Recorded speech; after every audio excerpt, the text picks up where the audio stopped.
اللهم صل وسلم وبارك عليه اللهم صل وسلم وبارك عليه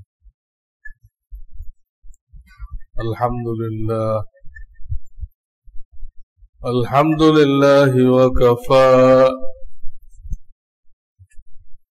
وسلام على عباده الذين اصطفى أما بعد فأعوذ بالله من الشيطان الرجيم بسم الله الرحمن الرحيم إن الذين آمنوا وعملوا الصالحات كانت لهم جنات الفردوس نزلا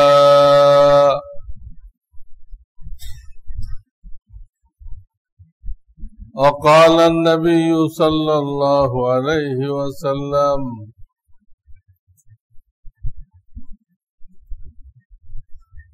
مثل المؤمن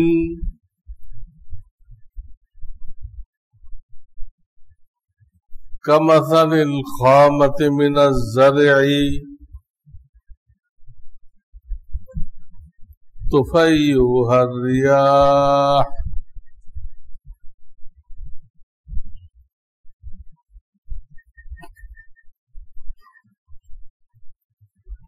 تسقطه مرة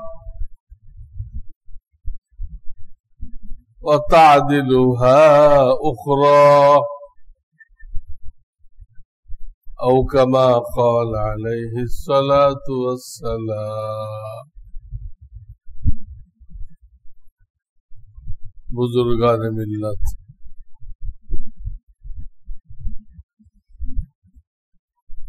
अल्लाह रब्बुल आलमीन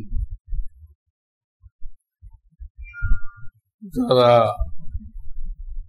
আল্লাহর উপরে ঈমান এনেছেন তাদের জন্য বড় দয়াবান দয়াশীল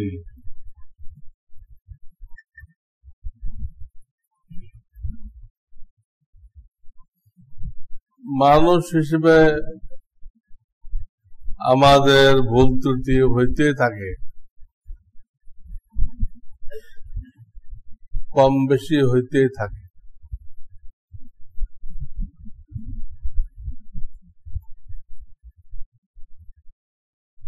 কাফেরদের শাস্তি আখিরাতে হবে দুনিয়াতে কম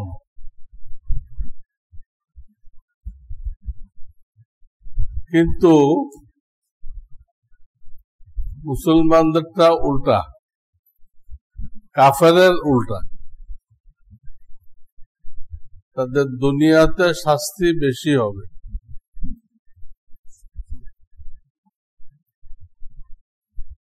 আখিরাতে হবেই না বা কম কেন এই সিস্টেম আল্লাহ রাখছেন ওই যে একটু আগে বললাম ভুল ত্রুটি হইতেই থাকে এই সব যদি আল্লাহ জমা রাখতেন আর আখিরাতে শাস্তি দিতেন কঠিন হয়ে যেত বেহেশতে যাওয়া কঠিন হয়ে যেত তো আল্লাহ রাব্বুল আলামিন গফুরুর রহিম রাউফুর রহিম তিনি দয়া করে একটা সিস্টেম চালু করছেন এটা নবী দিয়ে হাদিসে বলেছেন যে মুমিনের উদাহরণ শস্য গাছের ন্যায় শস্য গাছ তার ডাল ধান গাছ গম গাছ জব গাছ, অনেক শস্য আছে, খাদ্য শস্য। মুমিনকে এর সাথে তুলনা করা হয়েছে। কোন দিক দিয়ে এটাও বলে দিচ্ছেন,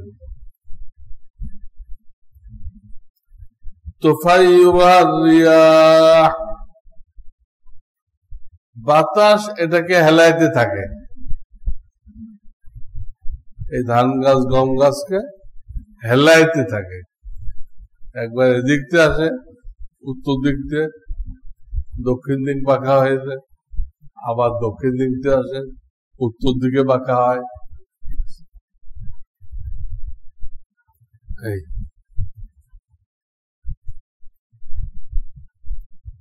তাসদাউহা মাররাতান ওয়া তা'দিলুহা উখরা, কখনো বাঁকা করে দেয়, কখনো ফেলে দেয়, আবার সোজা করে দেয়। কি বুঝেছেন? প্রিয় নবীজি বুঝেছেন যে কখনো সে সুস্থ, কখনো অসুস্থ। এই সুস্থ, হঠাৎ অসুস্থ হয়ে যায়। আবার আল্লাহ সুস্থ করে দেন। কোরআন শরীফে আসছে, ওয়াইদা মারিজতু ফাহুয়া ইয়াশফিন।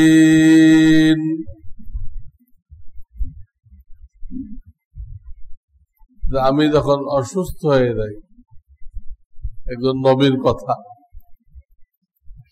তা আল্লাহ রাব্বুল আলামিন আমাকে শেফা দান করেন।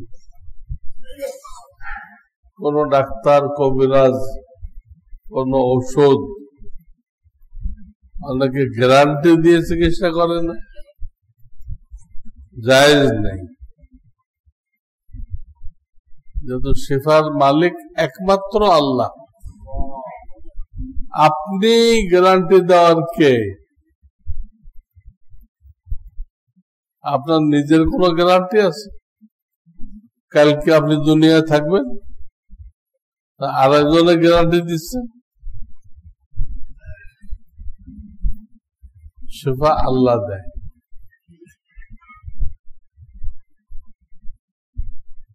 এই জন্য আগের যুগে ডাক্তার ছিল না, হাকিম ছিল। হাকিম, তারা পয়লা এটাই লিখত হুয়া শাফি, তারপরে প্রেসক্রিপশন লিখত। ওটা লিখে ইশারা করত, দেখো ভাই আমি ওষুধ দিব, সুন্নত। এটা শেফার কোনো গ্যারান্টি নেই। শেফা আল্লাহর হাতে, না ডাক্তারের কাছে, না ঔষধের কাছে।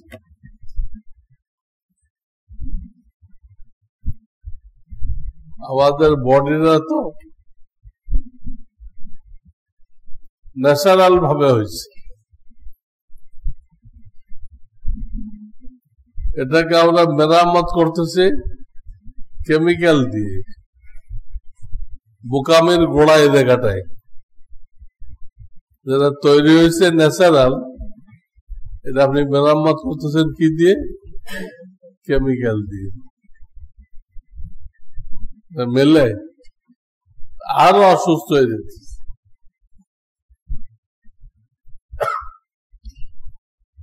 যাই হোক,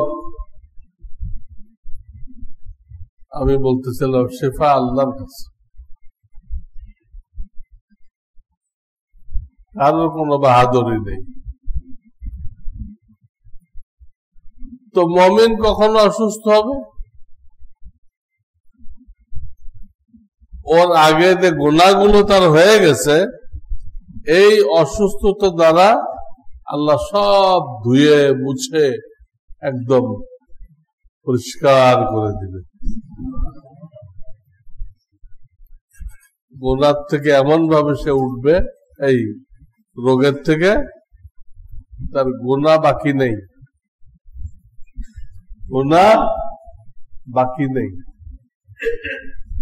এই জন্য রোগী দেখতে গেলে নবীজি যে দোয়া পড়তেন তার মধ্যে আছে লা বাসা, আপনার ভয়ের কোনো কারণ নেই, আল্লাহ আপনাকে সুস্থ করে দিবেন।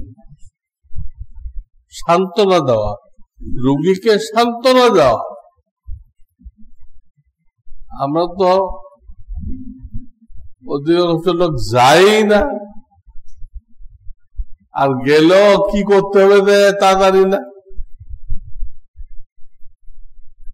কোন রোগীকে সকালে দেখতে গেলে সন্ধ্যা পর্যন্ত 70,000 ফেরেশতা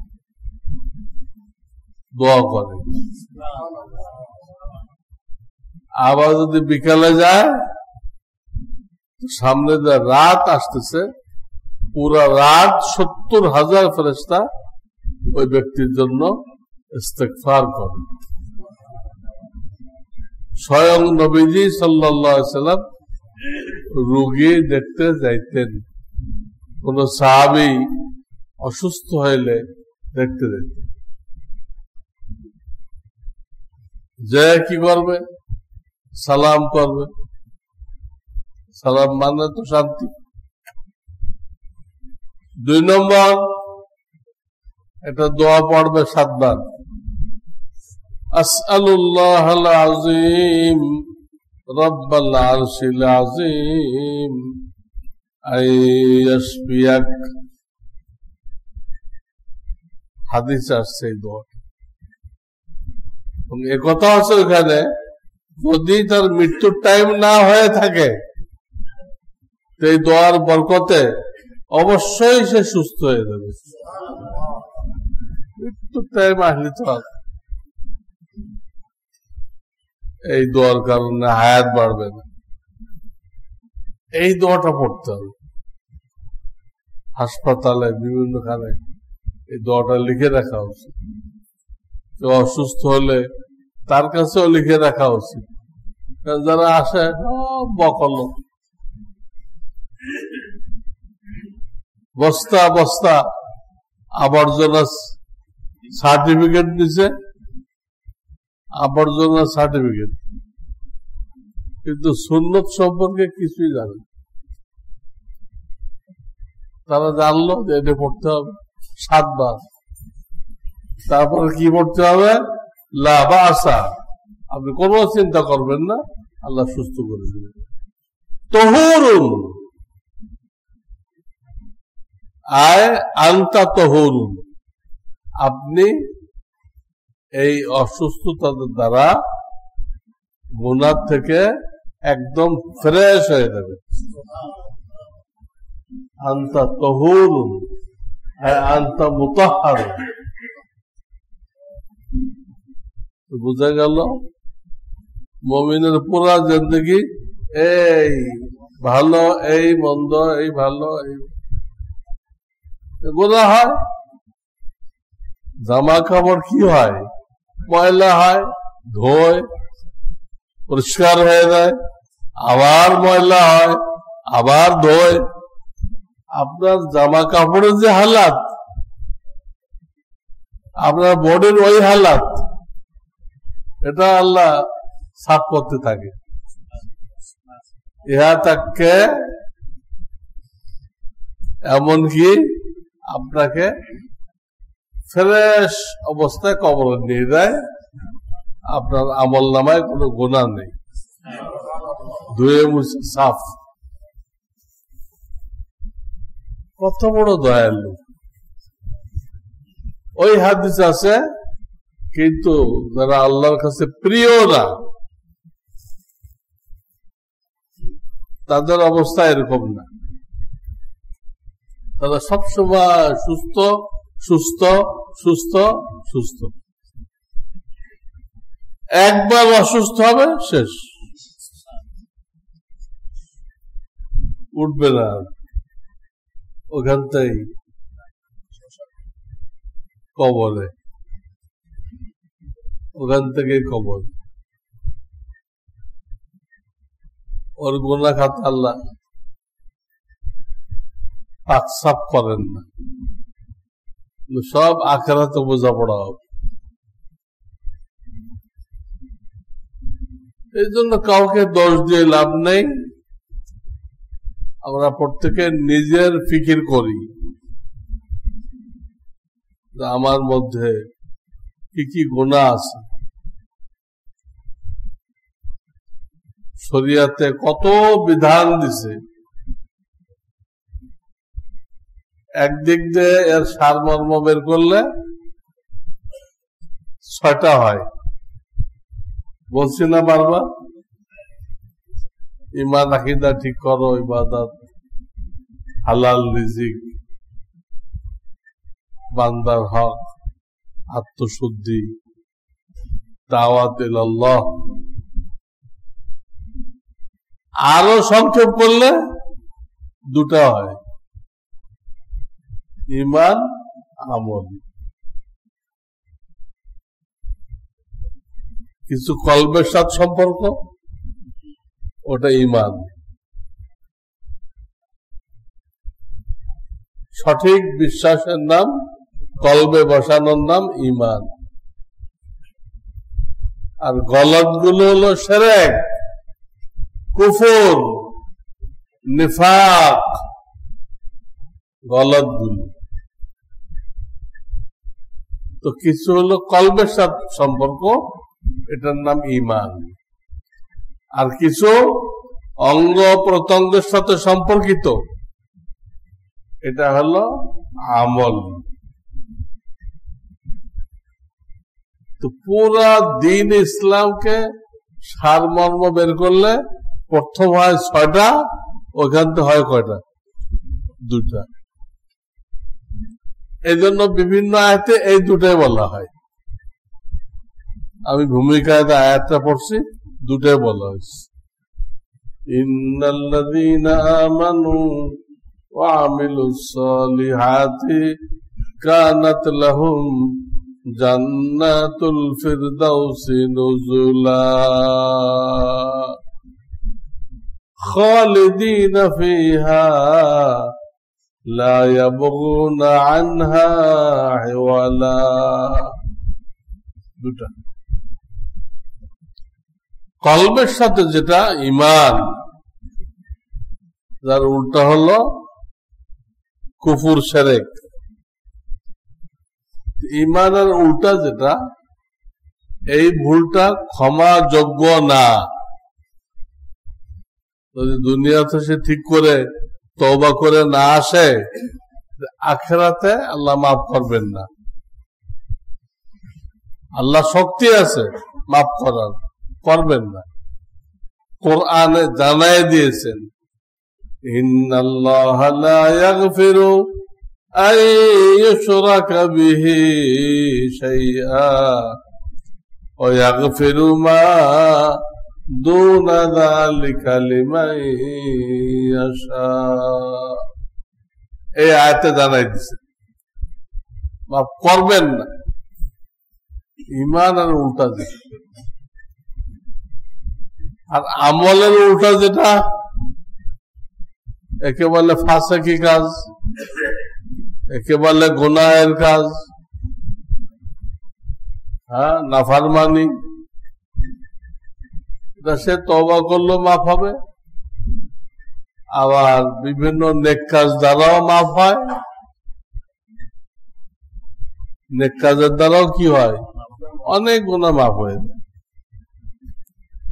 আর কিছু স্বয়ং রব্বুল আলামিন নিজের দয়ায় মাফ করে দেন।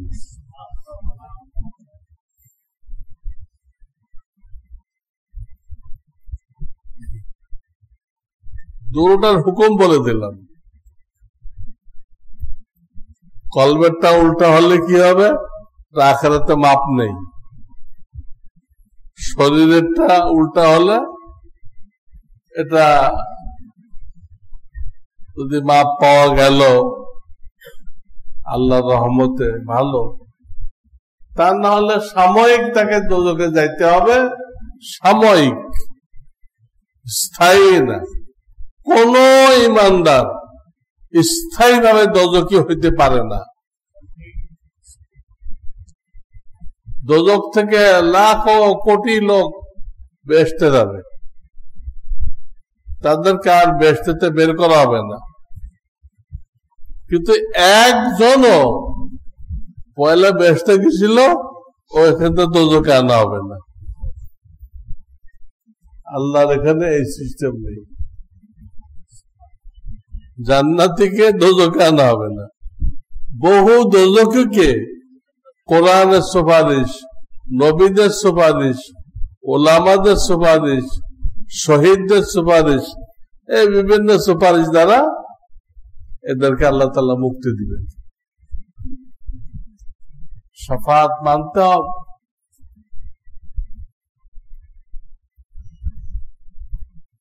এই উম্মত 73 ফেরকা হবে। একটা ফেরকা, ফেরকা মানে দল, ফেরকা মানে তো পাবলিক তো কইতে পারেন না ফেরকা, ফেকড়া। আপনি আমার কোন ফেকড়া লইয়া, ফেকড়া কি? ফেরকা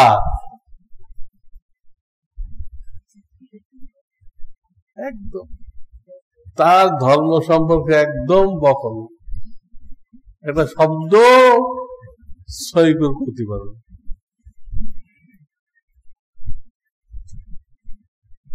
একটা জামাত বেহেশতে যাবে আর 72টা জাহান্নামে যাবে। ওই 72টার কোন কোনটা আছে তারা এই শাফাত মানে না, শাফাত মানে না। এক একটার এক সমস্যা। হজ মানে না, এক ফেরকা হজ মানে না। এক ফেরকা জান্নাতে আল্লাহর দিদার হবে এটা মানে না।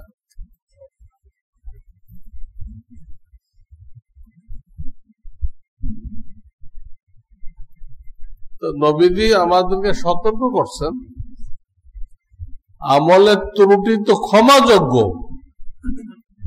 আমলের ত্রুটি, হাত পায়ের ত্রুটি, আমলের ত্রুটি ক্ষমাযোগ্য, কিন্তু ইমানের ব্যাপারে যে ত্রুটি এটা ক্ষমাযোগ্য না। এটা ভালো করে শিখে আসো, তোমার ইমানকে এই কুফুর, শিরক, নিফাক এগুলো থেকে খালি করে আসো। কিন্তু আমাদের দেশে ইমানের তালিম হয় না। মাহফিল গুলো হয়, হাতে গোনা 2-1 থাকতে পারে, কেউ ইমানের উপর বয়ান করেন। মসজিদ গুলোতে তালিম হয়, কোন তালিম ইমানের উপর হয় না। ওই ফাজাইল মাসাইল, সূরা কেরাত এগুলো। আরে ইমানের পয়েন্ট এক একদিন একটা বলা যায় না, 1 মিনিট লাগে। আমার কিতাবুল ইমান থেকে পড়ে নেন। ঘরে ঘরে তালিম করতে হবে, কারণ ইমান আকীদা যদি ঠিক হয়ে যায় এই লোকটার বেহেশতে যাওয়া নিশ্চিত হয়ে গেল। আর এইটা যদি গলত বের হয়, আল্লাহর কষ্টি পাথরে না টিকে। আল্লাহর কষ্টি পাথর হলো সাহাবায়ে কেরামের ইমান, এটা কোরআন শরীফে বলে দিচ্ছে। নবীজি কিছু লোকরা ইমান শিখাইছিলেন, তাদের ইমানটাকে আল্লাহ কি বানাইছে? কষ্টি পাথর, ইমানের কষ্টি পাথর। ওই আয়াত সূরা বাকারা, ফাইন আমানু বিমিসলি মা আমানতুম বিহি ফাকাদ ইহতাদাউ। হে সাহাবায়ে কেরাম, তোমরা যে ঈমান এনেছ, এই ঈমান যারা আনবে তারাই হিদায়াতের উপর আছে, আর কেউ নেই। সাহাবায়ে কেরামকে দেখাইব আল্লাহ বলতেছেন, তোমরা যে ঈমান আকীদা পোষণ করো, এইটা যারা মানবে তারা হেদায়েতের উপর আছে।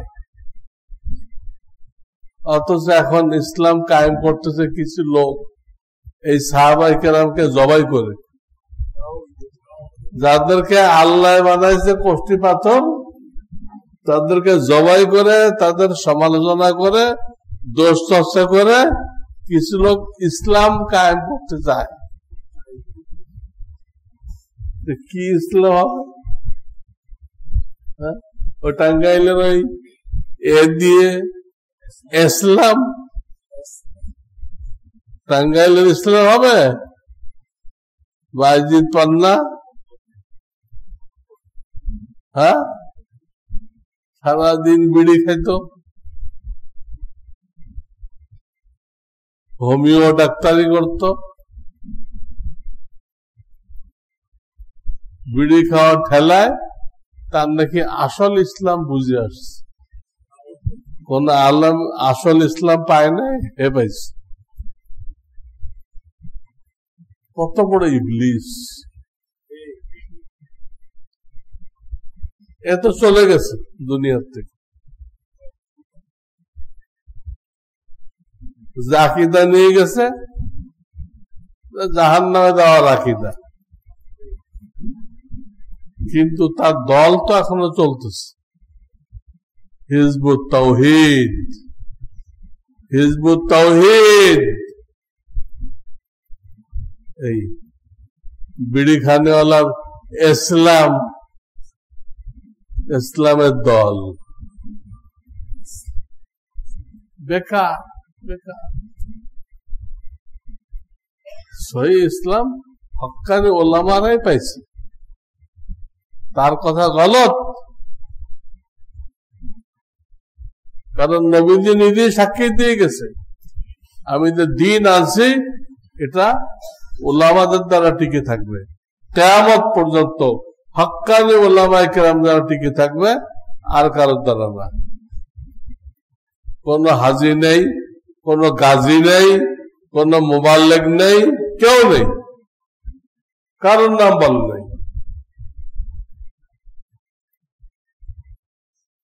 তার দিন টিকে থাকার ব্যাপারে তিনি আস্থা করছেন একমাত্র ওলামায়ে কেরামের উপরে। এই জন্য ওলামায়ে কেরামকে যারা গালমন্দ করে, সমালোচনা করে, তাদের ঈমান নষ্ট হয়ে যেতে পারে। ঈমান নিয়ে তারা যেতে পারবে না, কবরে তাদের চেহারা কিবলার দিকে থাকবে না। তো বলতেছিলাম আমলের ত্রুটি ক্ষমাযোগ্য, ঈমানের ত্রুটি ক্ষমাযোগ্য না। বিশ্বাসের মধ্যে যে ভুল থাকে এটা ক্ষমাযোগ্য না। তো আমরা তো এলেম কালাম শিখি নাই, হক্কানে আলেম অনেকেই পায় নাই, হয়েছেই ভণ্ড। ওইগুলো রং চং বেশি, বিশাল পাগড়ি, বিশাল লাঠি, বিশাল আবাকাবা, বিশাল পিকদান, ধামার মতো, আর তার সাথে 20-30 জন খাদেম দৌড়াইতে। লোকেরা মধ্যে তো আসল পীর পাওয়া গেছে।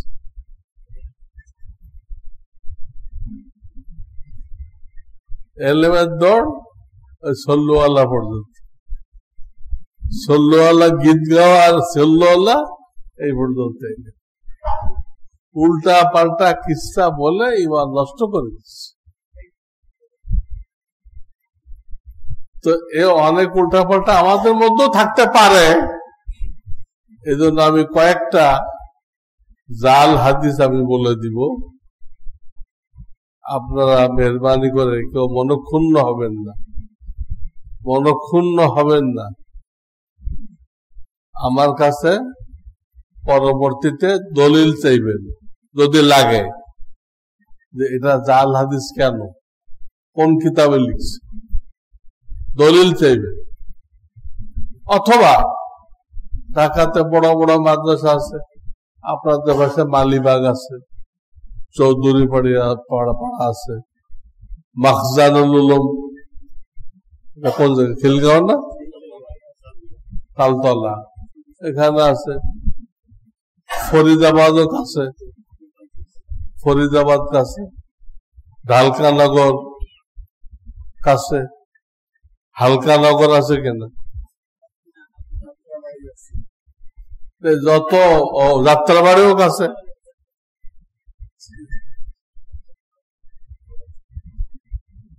আপনারা সেখানে প্রশ্ন করে জানবেন। আমাদের খতিব সাহেব এটা বলছেন, জাল হাদিস আসলে জাল কিনা।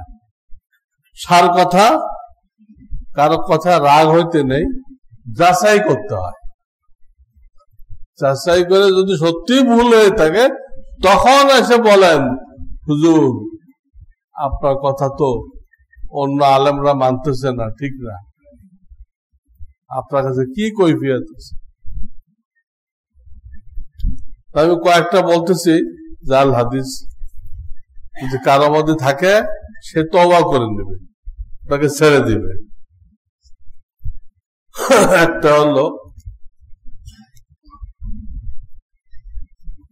ভণ্ড আলেমরা বলে আমাদের নবীজি যখন মেরাজে গেছিলেন, যখন আরশে গেলেন,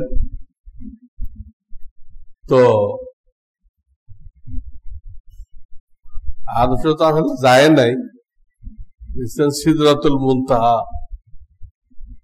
তারা বলে আর কি আরশে গেলেন, তো তিনি জুতা খুলতেছিলেন, তো মুসা আলাইহিস সালামকে খুলতে বলা হয়েছিল, উনিও খুলতেছিলেন। তখন আল্লাহর পক্ষ থেকে নিষেধ করা হলো, হাবিব, হে আমার হাবিব দোস্ত, আপনি জুতা খুলবেন না, আপনি জুতা পরে আসেন, আপনার জুতার ধুলায় আমার আরশ আরো মোবারক হয়ে যাবে। শোনেন না এরকম কিসসা? একদম জাল হাদিস, এরকম কোন ঘটনা ঘটে নাই। কিন্তু ওয়াজের মধ্যে গরম করা হইতে মাপ এইসব কিসসা বলে। তারপরে তারা বলে রাসূল নূরের তৈরি, দলিল কি? একদিন রাত্রে মা আয়েশা সিদ্দিকা সুই হারাই ফেলছিলেন, পাইতেছেন না। পাশে রাসূলুল্লাহ বসে আছেন, মুস্কি হাসতেছেন ওনার পরেশানি দেখে। ইতিমধ্যে রাসূলুল্লাহ দাঁতের ফাঁক দিয়ে একটা নূর বের হলো, পুরা ঘর আলোকিত হয়ে গেল। সে আলোতে মা আয়েশা সুই পেয়ে গেল। এটা শুনছেন? আরে নূরের তৈরি হইলে দাঁতের ফাঁক দিয়ে কেন বেরোইত? পুরা শরীর নূরের তৈরি হইতো, পুরা শরীরে নূর, দাঁতের ফাঁক দিয়ে বের হইতে হবে। বের হবে কেন? আলোকে বের হয়। আমাদের হারিকেন জ্বালান, লাইট জ্বালান, মাঝে মাঝে কি আলো বের হয়? চলতে থাকে, ওখানে আলো বেরোলো কেমনে? কি ভণ্ডামি! অথচ নূরের তৈরি না। অসংখ্য হাদিস আমার কাছে আছে, আমি এই ব্যাপারটা লেখাও দিয়েছিলাম আল আবরার পত্রিকা। নবীজি নিজে বলেছেন, তবাকাতে সাদ কিতাবে আছে হাদিসটা, জিতু মিন নিকাহিন লা মিন সিফাহিন। আমি মুহাম্মদ রাসূলুল্লাহ দুনিয়াতে আসছি নিকার মাধ্যমে, জিনার মাধ্যমে না। নিজে বলতেছে, ইন্নামা আনা বাশারুন মিসলুকুম, আমি তোমাদের মতো মানুষ। এত কোরআন শরীফে কয়েক জায়গায় তোমাদের মতো মানুষ, কিন্তু আমার কাছে ওহী আসে, তোমাদের কাছে আসে না। আর এখানে বলতেছে আমি বিবাহের দ্বারা হয়েছি, জিনার দ্বারা হয়নি। বিবাহের দ্বারা যারা হয় তারা নূরের দ্বারা হয় না এক ফোঁটা পানির দ্বারা হয়? এক ফোঁটা পানির দ্বারা। আমরা সব মানুষ এক ফোঁটা পানির দ্বারা। নবীজিও কি এটা বুঝাইতেছেন নিজের কথা, আমি নিকার দ্বারা আসছি, জেনার দ্বারা আসেনি, জেনার দ্বারা আসে। আর তারা কি ভণ্ডামি করতেছে। নবীজি এ পর্যন্ত বসে বাবা আদমকে নিয়ে আমার আব্বা পর্যন্ত, যাদের মাধ্যমে আমি আসছি, এদের কেউ জেনায় লিপ্ত হয়নি। সবাই বিবাহিত জিন্দেগি যাপন করছেন, এর কোন একজন ব্যক্তিও জেনাতে দেয়নি। অথচ জাহেলিয়াতে জেনা ব্যাপক ছিল। বনু কিনানার থেকে আসছে, বনু হাশেম, আব্দুল মুত্তালেব দাদা। এই একটা ভুল কথা। 3 নম্বর ভুল কথা কি,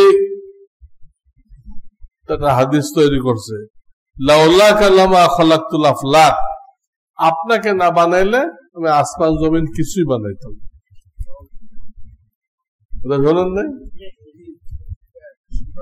জাল হাদিস, এমন কোন কথা নেই। তা আল্লাহ কোরআন শরীফে বলে দিছে,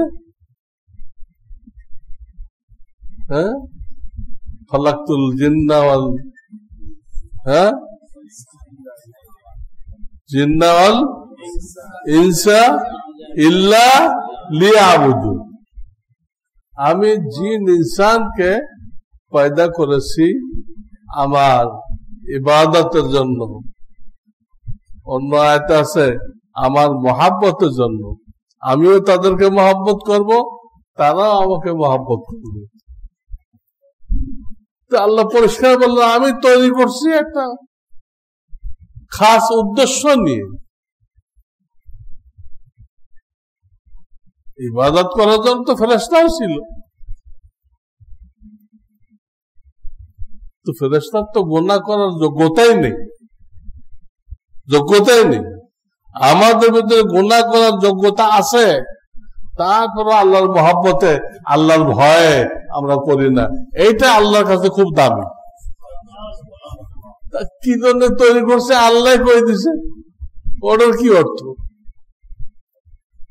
নবীদিকে তৈরি না করলে আসমান জমিন কিছুই তৈরি হতো না। জাল হাদিস।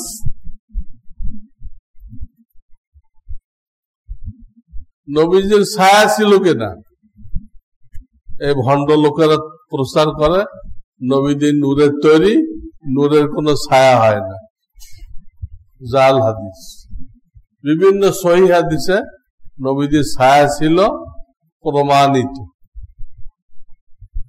যেমন একবার হুজুর নামাজ পড়লেন, সূর্যগ্রহণের নামাজ, ওই নামাজে জান্নাত জাহান্নাম সব দেখানো হয়েছে।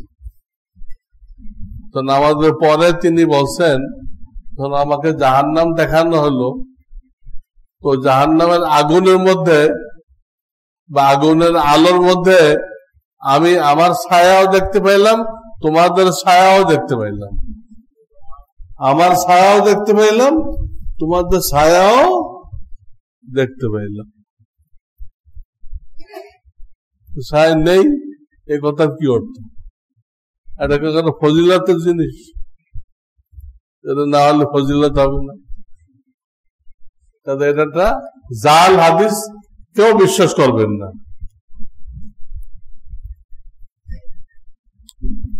হ্যাঁ, সর্বপ্রথম কি সৃষ্টি করা হয়েছিল? ওই ভণ্ডরা বলে নবীদের নূর সৃষ্টি করা হয়েছিল। এটাও গলত।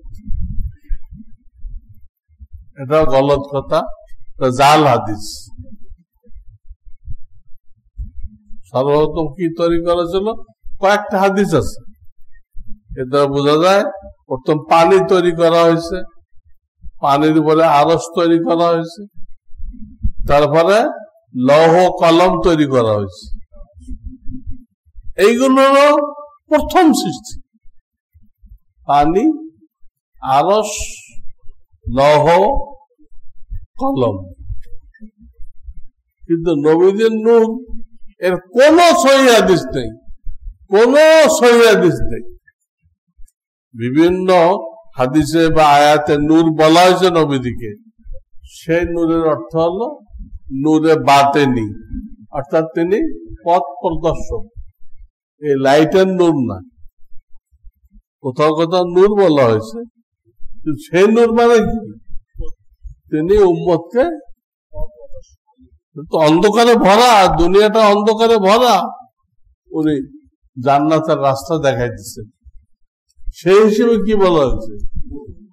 কিন্তু নূরের তৈরি না, নূরের তৈরি এক জিনিস, আর রাস্তা দেখানো আর এক জিনিস, ওটাও জাল হাদিস।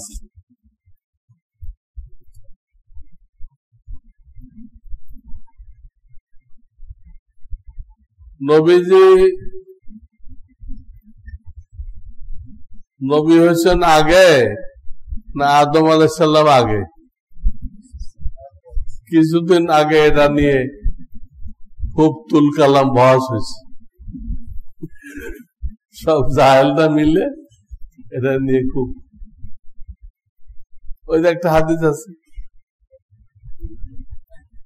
কুনতু নাবিয়ান ওয়া আদমু বাইনাল মা'i ওয়াত তিন, আমি তখনও নবী ছিলাম যখন আদমকে বানানো হয় নাই, উনি দুনিয়ার মাটি এবং কাদা, তখনও নবী ছিল। এটা দিয়ে এই ভণ্ডরা বোঝায় আমাদের নবী আগের তো নবী ছিল, তখন আদম আলাইহিস সালাম নবী হন নাই। কেউ কত উল্লেখ করে আদম আলাইহিস সালামের সৃষ্টির 14,000 বছর আগে আমাদের নবী ছিলেন।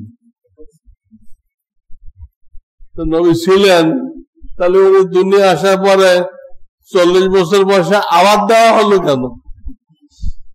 থেকে থাকে তো ওইটাই তো যথেষ্ট, কয়বার দেওয়া লাগে? আমরা মৌলানা হয়েছি তো মৌলানা হয়েছি, কারণ আপনাদের মসজিদে আসতে বললে কি আমাদের মৌলানা ডিগ্রি দিবেন? একবারই তো হওয়া যথেষ্ট। মুফতি হয়েছি তো একবারই তো যথেষ্ট। একটা হাদিস আছে, কিন্তু তার অর্থ কি?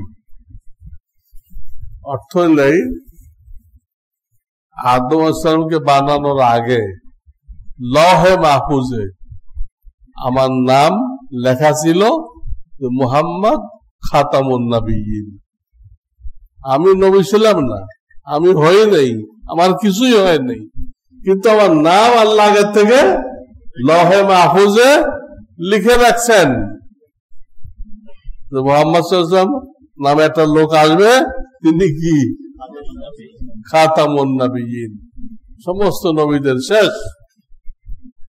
তখন আদম আলাইহিস সালাম নবুয়ত পান নাই, নবী হন নাই, এই হলো অর্থ। এই যে নবীজি ছিলেন, গলত কথা।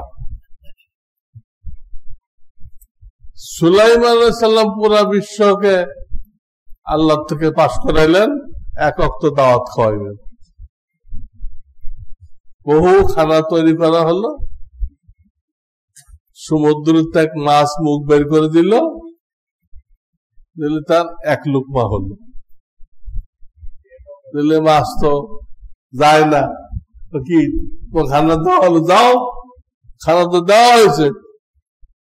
তা আমার আল্লাহ এরকম 3 লুকমা দেয়। উনি 6 মাস ধরে লাখ লাখ মানুষ আর জিন নিয়ে যা পাকাইছে, এটা ওই মাছের 1 লুকমা হয়েছে। এরকম দায়িত্ব কেউ নিবে? এত মাখলুকের দায়িত্ব, এক একজনের এক এক ধরনের রিজিক। নেয় নেই, জাল হাদিস, জাল হাদিস, এটা বিশ্বাস করবেন। দাউদ আলাইহিস সালামের কুষ্ঠ রোগ হয়েছিল, ওনাকে লোকেরা ডাস্টবিনে ফেলে আসছে, এটাও গলত। প্রত্যেকটা নবী দায়ী, দাওয়াত দেনেওয়ালাকে আল্লাহ এমন রোগ দেন না যাতে মানুষের ঘৃণা হয়। কি হয়? মিথ্যা কথা।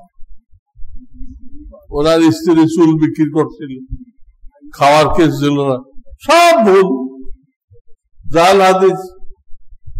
ওনার কোমরে ব্যথা ছিল, এটা তো দেখা যায় না কারো কোমরে ব্যথা।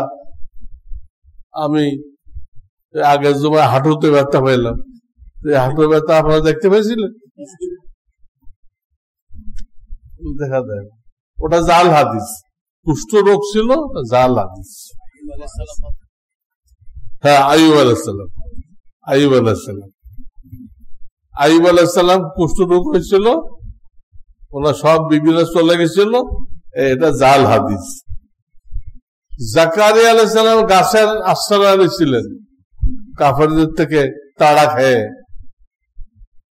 পরে শয়তানে ওনার কাপড় ধরে রাখছিল, তো কিছু কাপড় বাইরে রয়ে গেছিল, উনি গাছের ভিতর ঢুকে গেছিলেন, কিন্তু কাপড়ের একটু অংশ বাইরে, ওইটা দিয়ে কাফেররা মুছে এই গাছের মধ্যে আছে, পরে সেই গাছ 2 টুকরা করছে। শোনেন নাই? জাল হাদিস। কোন নবী আল্লাহকে ছেড়ে গাছের কাছে আশ্রয় চাইতে পারে না, আর এর কোন হাদিসও নেই। জাল হাদিস।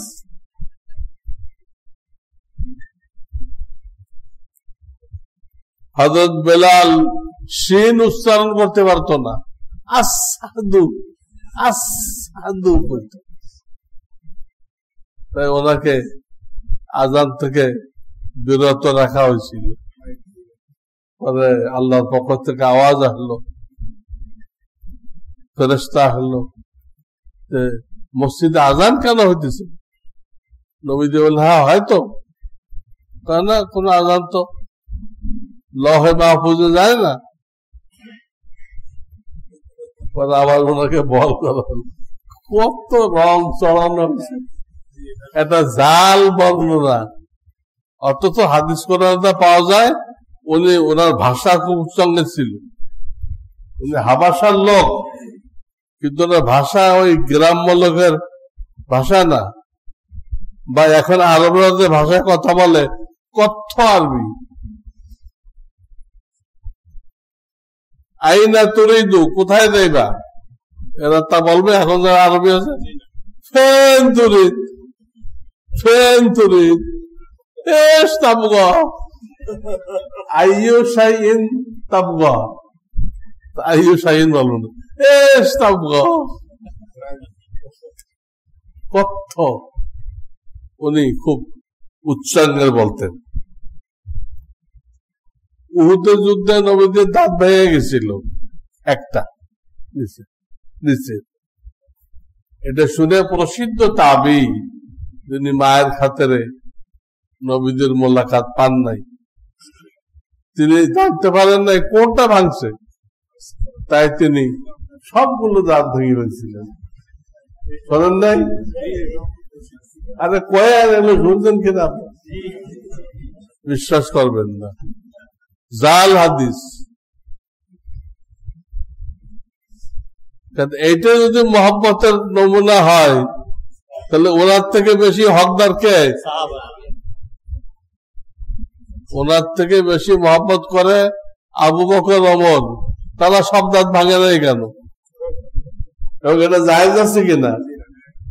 আমরা কি আমাদের বডির মালিক না মালিক আল্লাহ? আল্লাহ মালিক, আমাদেরকে মালিকানা দেয় নাই, আমাদেরকে সংরক্ষণের দায়িত্ব দিচ্ছে, হেফাজত করো। তুমি ইচ্ছা করে তোমার স্বাস্থ্যকে নষ্ট করো না, মালিকানা নেই। মশলা হিসেবেও জায়েজ নেই,